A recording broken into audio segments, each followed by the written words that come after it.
They said nothing survives a mountain winter at 12,000 feet, but she did, and that was the first thing that felt wrong. The wind had been cutting sideways all morning, thin and sharp like broken glass, carrying snow across the ridge in long white sheets that erased tracks, erased distance, erased anything that tried to stand against it. And Ethan Cole had seen enough winters to know when the land wanted to keep its secrets buried. But then his horse stopped, not out of fear, not out of stubbornness, just stopped, ears forward, breath fogging slow and heavy into the cold air. And that was when he saw her, half covered in drifted snow near a line of dead pines, a shape too still to be an animal, too small to be a fallen branch. And for a long second he didn't move, didn't breathe, just watched the way the wind moved around her instead of over her, like the storm itself was avoiding her, and something in his chest tightened in a way he hadn't felt in years. He dismounted slow, boots crunching through crusted snow, each step measured, the leather of his gloves stiff with cold as he reached her, and the first thing he noticed wasn't her face, wasn't the dark hair frozen against her cheek, wasn't even the way her body lay too perfectly still. It was the absence of what should have been there. No deep freeze in the skin, no brittle stiffness, no sign that the cold had claimed her the way it claimed everything else up here. And when he knelt beside her, the wind dropped for just a second, just long enough for him to hear it. A faint sound, not quite a breath, not quite a word, something in between, and he hesitated, hand hovering over her shoulder, because men out here learned to trust what didn't make sense, learned that the land didn't give warnings twice. But then the sound came again, softer this time, and against his better judgment, he touched her. Warm. Not just alive warm, not just holding on warm. Wrong warm. Like heat that didn't belong in a place like this, like something burning quietly beneath the surface, and he pulled his hand back without meaning to, staring down at her as the wind picked up again, snow brushing across her face. But she didn't react, didn't flinch, didn't shiver, and then her lips moved. Barely. Just enough. And what came out wasn't a gasp for air, wasn't a plea, wasn't even a sound he could place right away. It was a whisper, low and steady, shaped like words, but not spoken the way a waking person speaks. And it took him a second to understand that the language wasn't English, not fully, not clean, like something older trying to pass through a voice that didn't quite belong to it. And his jaw tightened as he leaned closer without realizing it, listening, because there was something in that tone. Something familiar in a way that made no sense, something that pressed against the back of his memory like a door he'd nailed shut years ago. And then, just as sudden as it started, the whisper shifted, the sound thinning, reshaping, and one clear sentence slipped through, quiet but certain, like it had been waiting to be heard.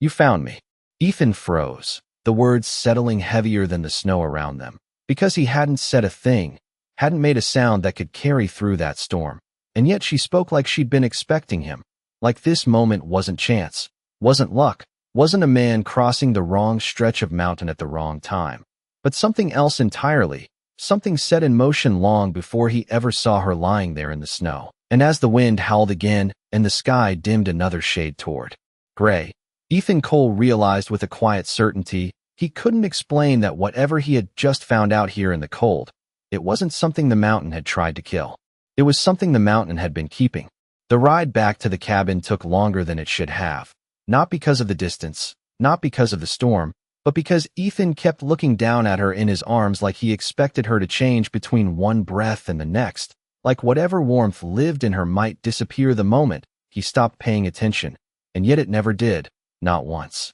Not even when the wind picked up and pushed against him hard enough to make his horse stumble, not even when snow settled along her coat and melted slowly instead of freezing the way it should have at this altitude, and that was what stayed with him. More than anything else, the way the cold refused to claim her, like it had been told to stand down. By the time the cabin came into view, half buried against the slope with its chimney breathing out a thin line of smoke, the sky had dropped into that heavy gray that came before a long night, and Ethan wasted no time. Pushing through the door with his shoulder, kicking it shut behind him as the warmth of the fire met them both. And still, she did not react, did not stir, did not shiver, just lay there in his arms as steady and quiet, as if she had been carved from something that did not belong to weather at all. He set her down on the narrow bed near the stove, pulling off his gloves, then his coat, moving with the kind of efficiency that came from years of living alone, years of knowing that hesitation in a place like this cost more than time.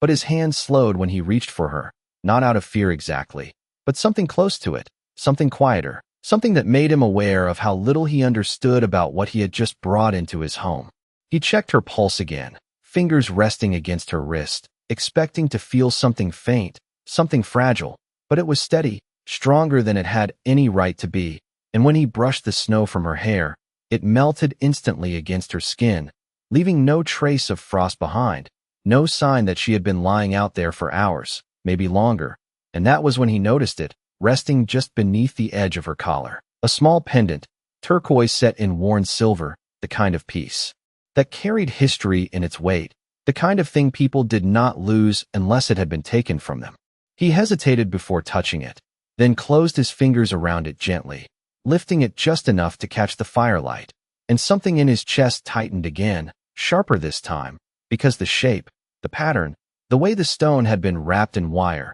it felt familiar in a way he could not place, like a memory that had been folded away too long to recognize at first glance. The fire cracked behind him, a low, steady sound that filled the silence, and for a moment, everything seemed still, just a man, a girl, and the quiet weight of a storm pressing against the walls, and then she breathed in. Not a gasp, not sudden, just a slow, deliberate inhale, like someone waking from a long sleep, and Ethan's hand tightened slightly around the pendant without him realizing it. His eyes fixed on her face as her lips parted again, and this time the whisper came clearer, shaped more like words he could follow, though the sound still carried that same strange distance, like it was traveling from somewhere deeper than her lungs. You should not have taken it. His brow furrowed, confusion settling in as he glanced down at the pendant in his hand, then back at her, because she had not opened her eyes, had not moved anything but her lips, and yet the words had come out steady,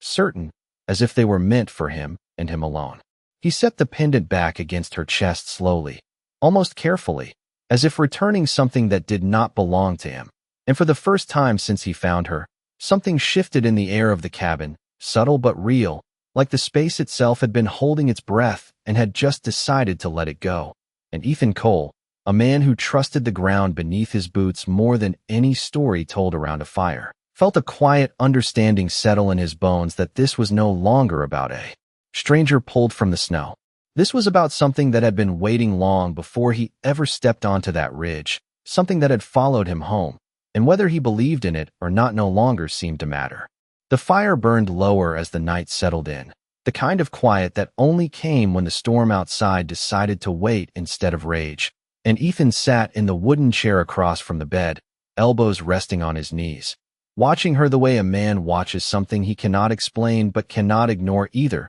his eyes tracing every small detail as if the truth might be hidden in plain sight, in the rise and fall of her breathing, in the stillness of her hands, in the way the light from the fire seemed to settle differently across her skin, warmer, steadier, as though it recognized something it was meant to protect. Hours passed without him noticing, marked only by the shifting shadows along the walls and the soft crack of burning wood, and still she did not wake, not fully, not in the way he expected, but every now and then her lips would move again, forming quiet fragments that slipped into the room and disappeared just as quickly, words he could not always understand, names he had never heard, and once, clear enough to stop his breath. His own name spoken like it had been carried a long way to reach him. Ethan straightened in his chair at that, the sound settling deep, heavier than it should have been, because there was no reason she should know it, no reason she should say it like that,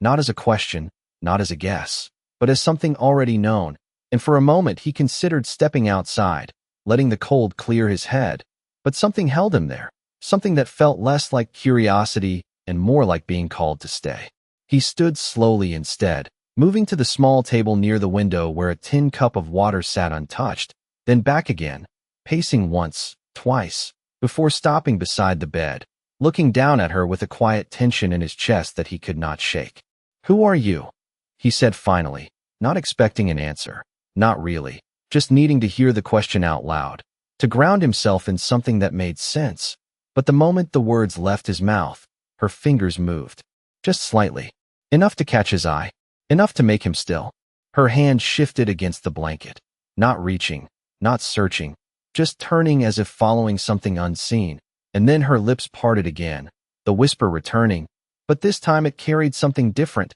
less distant, more deliberate, like it was choosing its words instead of letting them pass through. Not who you think, the voice said, and Ethan felt the air in the room change again, subtle but undeniable, like a line had been crossed without him realizing it, like whatever had been resting beneath the surface was beginning to rise. He swallowed once, steadying himself, then crouched slightly so he was closer, so he could hear without straining, because every part of him knew that whatever came next mattered in a way he could not yet understand. Then who? He asked, quieter now, careful, and for a moment there was nothing. Just the fire, just the wind brushing faintly against the walls, just the weight of the night pressing in, and then her eyes opened. Not fully, not the way someone waking from sleep would open them, just enough to reveal the dark beneath, steady and focused, not searching, not confused, but aware in a way that did not match the rest of her stillness. And when she looked at him,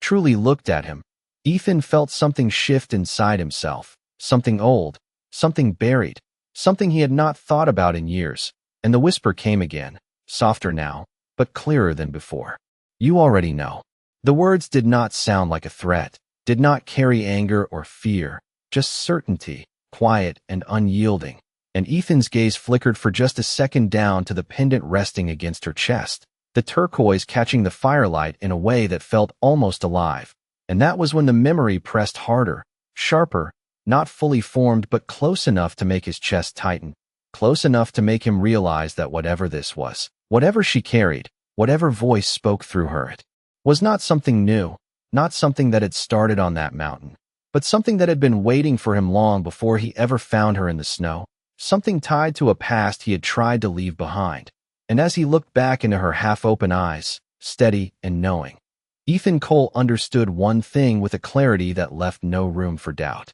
This was not a rescue. This was a return. The wind returned sometime before dawn, not loud, not violent, just steady enough to remind the world outside that nothing stayed still for long, and Ethan had not slept, not even for a minute, because every time he closed his eyes he heard it again, that voice layered beneath hers, calm and certain, speaking as if it had crossed years just to reach him, and now, standing near the small window with frost creeping along the edges of the glass, he watched the faint light begin to break across the snow-covered ridge, turning the world outside pale and endless, and something about it felt different, not safer, not clearer, just aware. Behind him, the room shifted with the quiet sound of movement, not sudden, not forced, just the natural weight of someone sitting up after a long rest, and Ethan turned slowly, his hand instinctively settling near his belt though he did not draw anything, just needing to feel something familiar,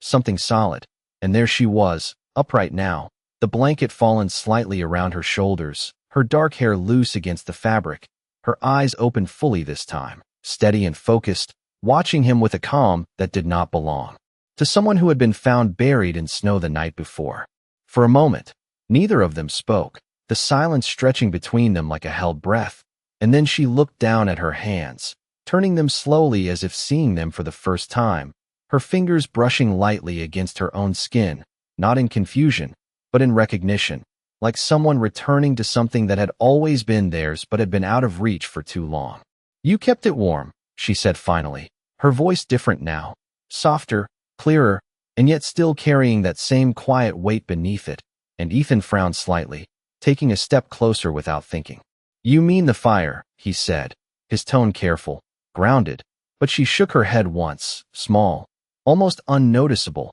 her gaze lifting back to him with that same steady calm. No, she said, and then her hand moved to the pendant at her chest, fingers resting against the turquoise stone like it mattered more than anything else in the room. This. Ethan's eyes followed the motion, his chest tightening again as the memory pressed harder this time. Clearer now, not just a feeling but an image forming at the edges of his mind, a woman's hands, older, weathered, tying that same stone with careful fingers, the sound of a voice telling him something he had been too young to understand, something about respect, about debt, about things that were not his to take. And he stepped back without realizing it, the weight of it settling heavier with each second. "Where did you get that?" he asked, his voice lower now, not demanding, just searching, but she did not answer right away, her eyes drifting past him toward the door, toward the world outside, as if she was listening to something he could not hear. "They are already here,"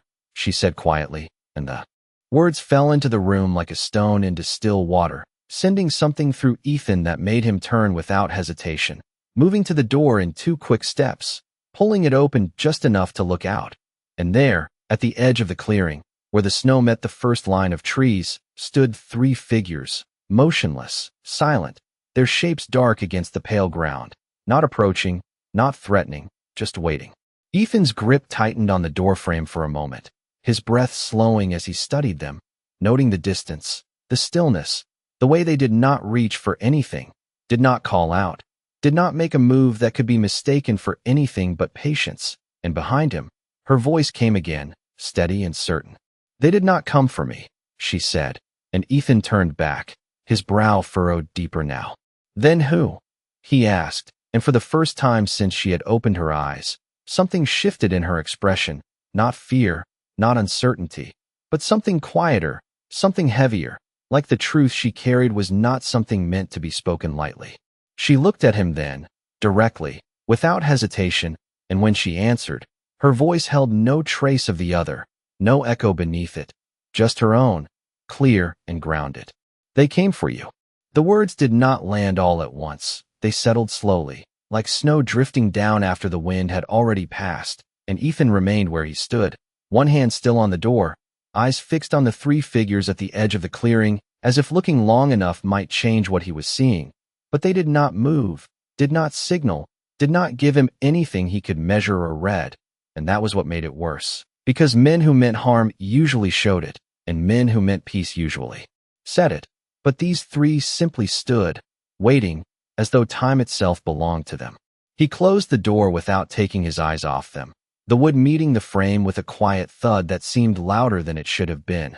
then turned back toward her, his expression tightened not with fear, but with something heavier, something closer to recognition that he was stepping into something he had spent years avoiding. "I do not know them," he said, his voice steady but low. And she watched him for a moment before shaking her head slightly, not correcting him, just acknowledging something he had not yet seen. "You know what they carry," she replied, her tone calm, and Ethan frowned, the words settling deeper than he expected, because he did not know what they carried, not exactly. But there was a feeling in his chest that told him he understood more than he wanted to admit. He moved toward the table again, picking up the tin cup, taking a slow drink though he was not thirsty, just needing the motion, the weight, something ordinary to hold on to. And when he set it back down, his gaze drifted again to the pendant resting against her chest. "That stone," he said, more to himself than to her. "I have seen it before." The room seemed to tighten around the words,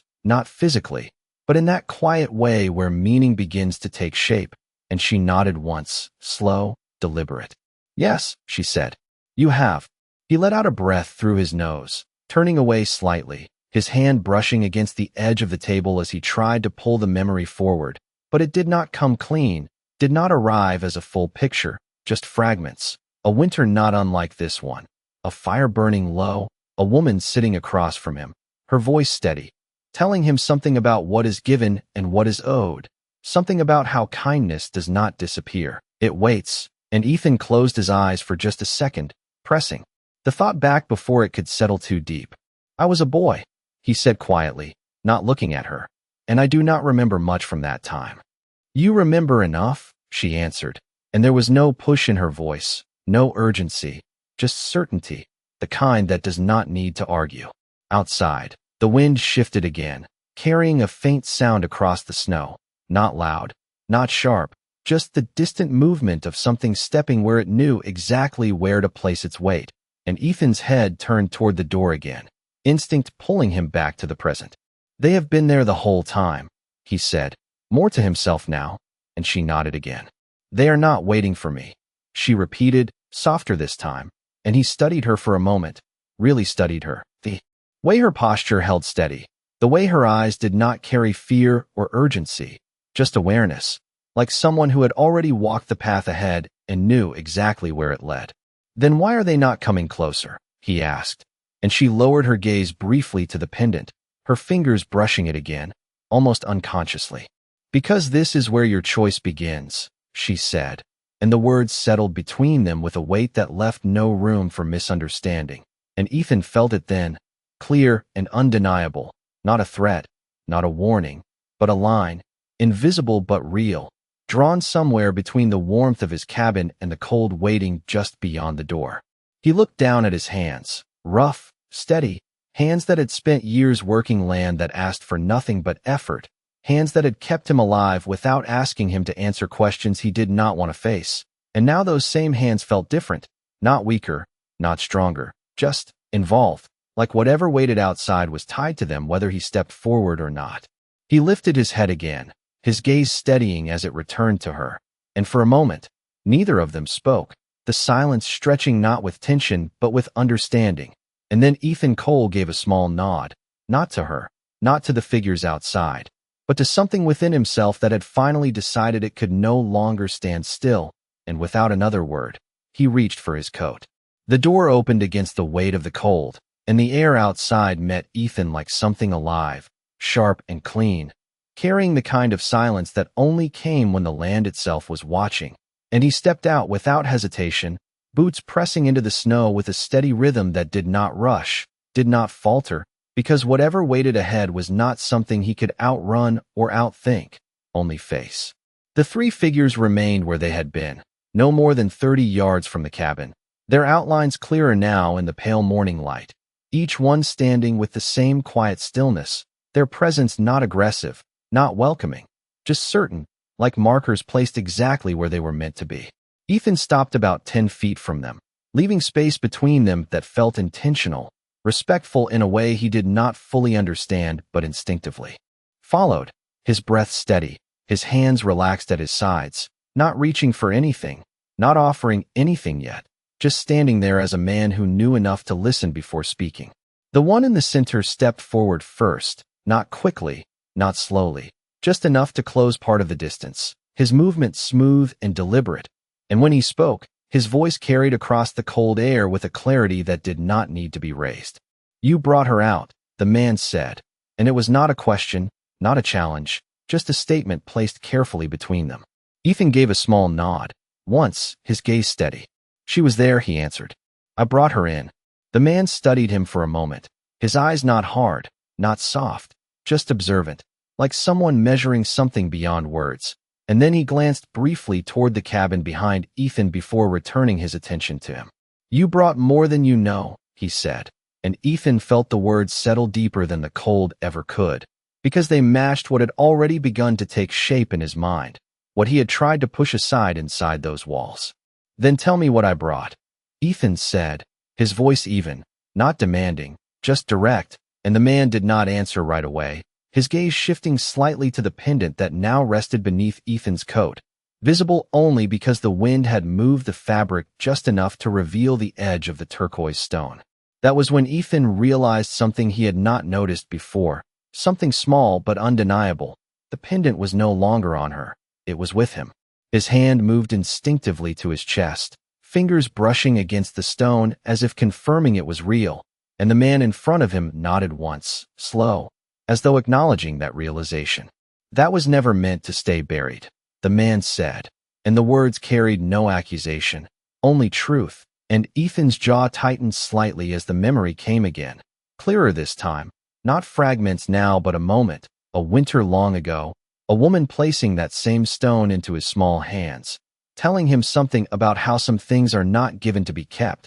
but to be returned when the time comes, and Ethan had not understood then, had forgotten, or chosen to forget, until now. "She carried it," Ethan said, his voice lower, almost to himself, but the man shook his head gently. "She carried what it holds," he replied, and the distinction settled heavily, because it meant the stone was not the thing itself, only the vessel, only the reminder, and Ethan looked back toward the cabin for a brief second, knowing without needing to see that she was still inside, still waiting, still part of whatever this was. "Why now?" Ethan asked, turning back, And for the first time, the man's expression shifted, not with emotion, but with something deeper, something like acknowledgement of a question that had been asked long before this moment. Because what was given was never answered, he said, and the wind moved again, carrying the words away just enough to make them feel heavier as they settled, and Ethan stood there, the cold pressing in around him, the weight of the pendant against his chest, and the quiet understanding forming fully at last. This was not about what he had done yesterday. This was about something he had not done years ago, something left unfinished, something that had waited through time and snow and silence until it found him again. And as he looked at the three figures before him, Ethan Cole understood that whatever came next was not something he could refuse without consequence, not because they would force him, but because some things, once returned, do not allow themselves to be ignored again. The silence after the words lingered longer than the cold, stretching between them in a way that made time feel slower, heavier, and Ethan did not move right away because he understood now that this was the moment everything would turn, not with force, not with threat, but with choice, and choices like this did not come twice. His fingers tightened slightly around the pendant beneath his coat, feeling the shape of it through the fabric, the edges worn smooth by years that were not his, and he looked at the man in front of him again, searching not for permission, not for direction, but for truth, something clear enough to stand on. "What happens if I do nothing?" Ethan asked quietly, and the question did not carry defiance, did not carry fear, just honesty, the kind that came from a man who had lived long enough to know that silence could be as heavy as action. The man did not answer immediately, his gaze steady, as if weighing the question itself before offering anything in return, and then he spoke, his voice unchanged, calm and certain. "Then nothing changes," he said, "and everything remains unfinished." The words settled deep, not sharp, not loud, but final in a way that left no room to pretend otherwise, and Ethan let out a slow breath, his eyes drifting briefly toward the horizon where the snow met the sky in a line that never quite held still, and he knew then that this was not about consequence in the way most men understood it,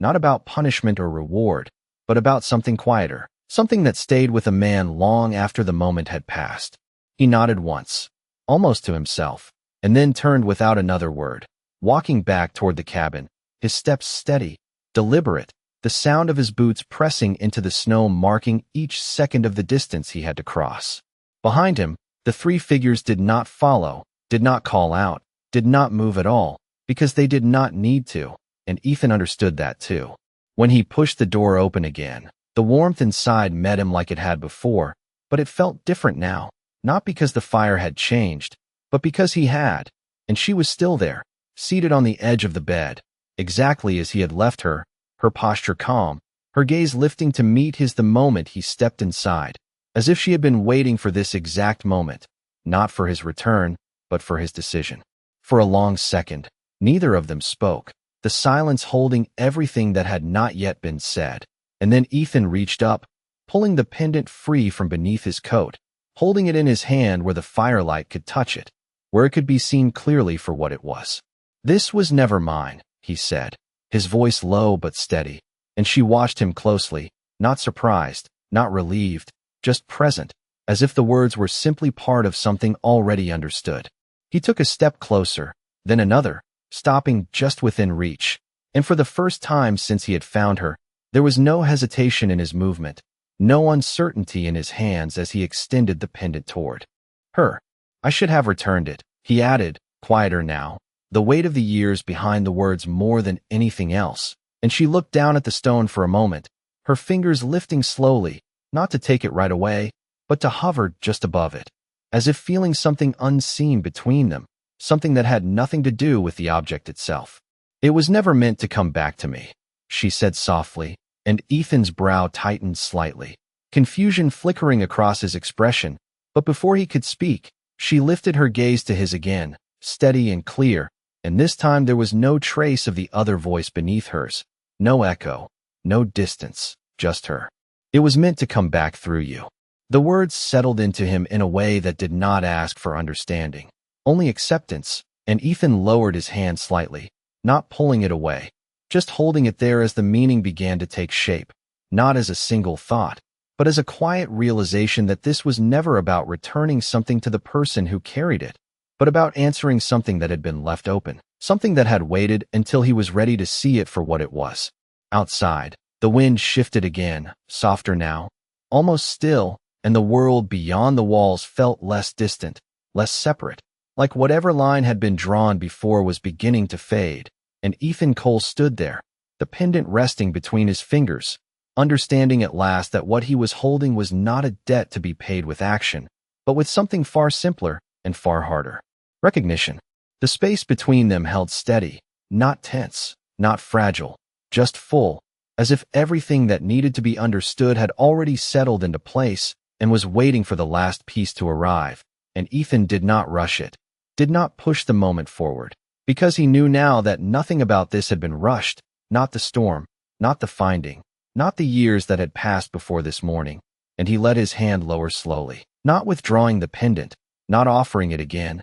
just holding it, where it rested naturally between them, like something that no longer needed to be claimed by either side. She watched the movement without interruption, her eyes following not the object, but the intention behind it, and when she finally reached out, her fingers did not close around the stone, they only brushed it lightly, a single touch that seemed to carry more meaning than taking it ever could, and then she let her hand fall back to her side. "It remembers," she said softly, and Ethan's gaze dropped briefly to the pendant again, the turquoise catching the firelight in a quiet glow that felt less like reflection and more like presence, and he understood then that whatever had been carried within it was no longer waiting to be returned, it had already arrived. "Then it is done," he said, not as a question, not as a conclusion, just as a recognition of something that had reached its end without needing to be marked, and she nodded once, the smallest movement, but enough. For a moment, the room seemed to exhale, the air settling into a stillness that felt complete, and then she stood, slowly, without strain, without hesitation, the blanket slipping from her shoulders as she moved toward the door, her steps quiet against the wooden floor, and Ethan did not stop her, did not ask where she was going, because he already knew. He followed a step behind, not leading, not guiding, just walking beside something that had never belonged to him. And when the door opened again, the cold met them both, but it no longer felt sharp, no longer carried that edge of resistance, just the clean, open air of a world that had shifted without needing to show how. The three figures still stood where they had been, unchanged in position, unchanged in presence. But as she stepped forward into the snow, something about the distance between them closed without movement, not physically, but in the way meaning replaces space, and Ethan stopped at the edge of the clearing, watching as she continued on, her pace steady, her posture calm,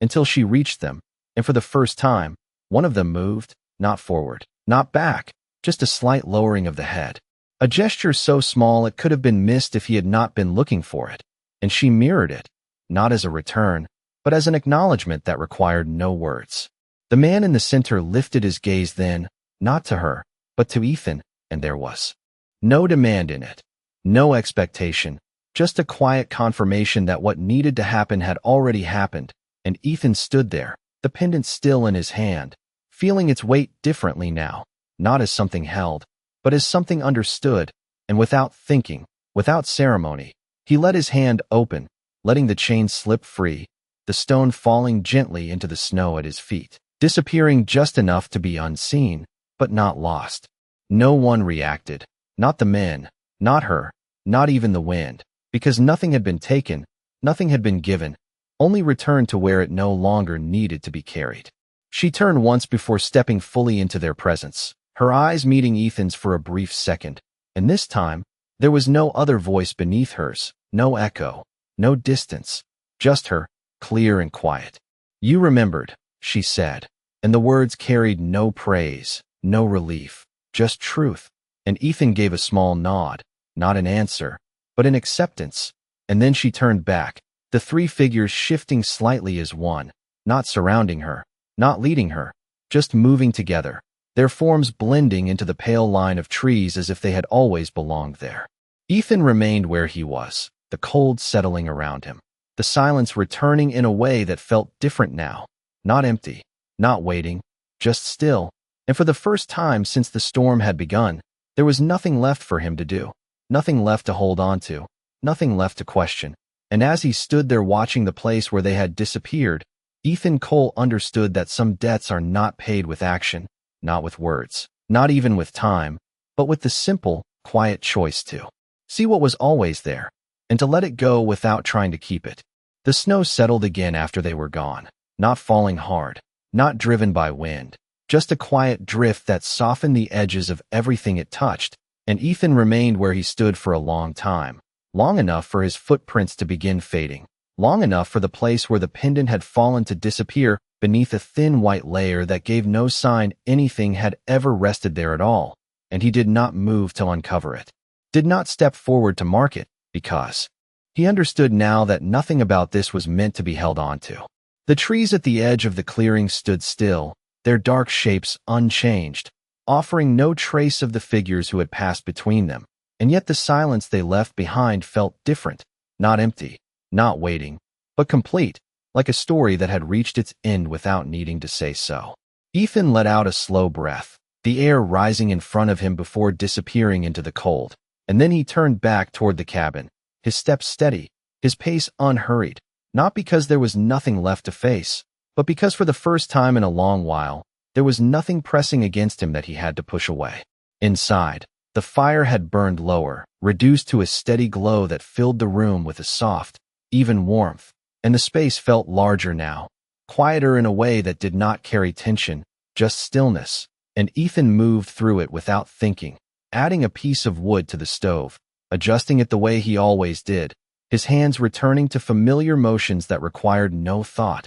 only presence. He paused near the bed where she had rested, his gaze settling briefly on the blanket, the place where her shape had been, and for a moment, a faint impression lingered in his mind, not visual, not something he could see, just a sense of warmth that had not come from the fire, a presence that had passed through and left nothing behind except understanding. He sat down slowly in the same chair he had watched her from the night before, his elbows resting on his knees, his hands hanging loose between them, and for a while he did nothing at all, just listened, to the fire, to the faint creak of wood, to the quiet beyond the walls that no longer felt like it was holding anything back. Time moved without measure, not marked by urgency or thought, just by the steady rhythm of a day beginning as it always did, and yet nothing about it felt the same. After a while, Ethan stood again, moving toward the door, not because he expected anything to be there, but because something in him wanted to see the clearing one more time,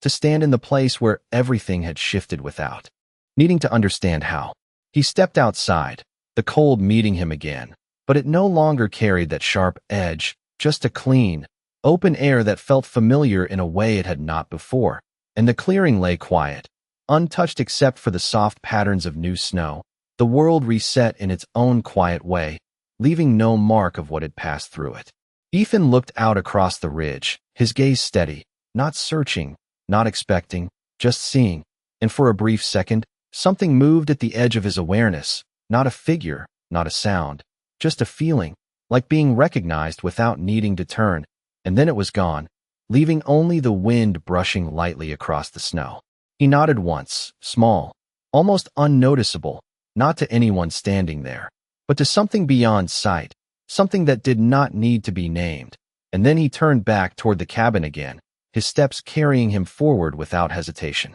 The door closed behind him with a quiet finality, not as an ending, but as a continuation of something that no longer needed to be held open. And as the firelight settled around him once more, Ethan Cole understood that whatever had come to him in the storm had not stayed, had not taken, had not left him with anything he could carry in his hands, but it had changed the way he stood in the world, the way he saw what was given and what was returned, and out here, where the land remembered everything even when it showed nothing, that was enough.